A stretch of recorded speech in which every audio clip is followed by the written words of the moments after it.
وہ ایک آدمی کو حکیم نے کہا کہ بھینس کو جمال گوٹا کھلاؤ تو اس کو جلاب آئیں گے تو پیٹ صحیح ہو جائے گا.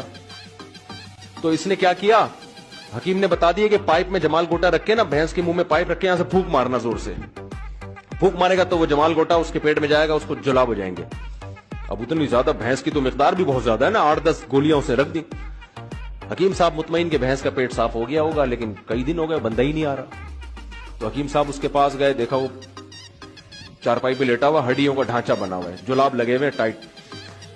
حکیم صاحب نے بولا تو مجھے یہ بتا, تو نے بھینس کے منہ میں پائپ رکھا تھا؟ اس نے کہا رکھا تھا.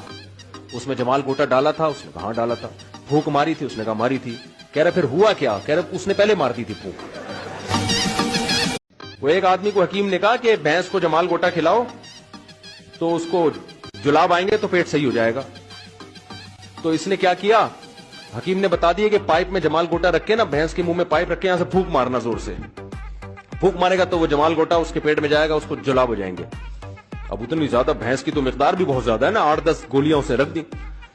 حکیم صاحب مطمئن کہ بھینس کا پیٹ صاف ہو گیا ہوگا, لیکن کئی دن ہو گئے بندہ ہی نہیں آ رہا. تو حکیم صاحب اس کے پاس گئے, دیکھا وہ چارپائی پہ لیٹا ہوا, ہڈیوں کا ڈھانچہ بنا ہوا ہے, جلاب لگے ہوئے ٹائٹ. حکیم صاحب نے بولا تو مجھے یہ بتا, تو نے بھینس کے منہ میں پائپ رکھا تھا؟ اس نے کہا رکھا تھا. اس میں جمال گوٹا ڈالا تھا؟ اس نے کہا ڈالا تھا. پھونک ماری تھی؟ اس نے کہا ماری تھی.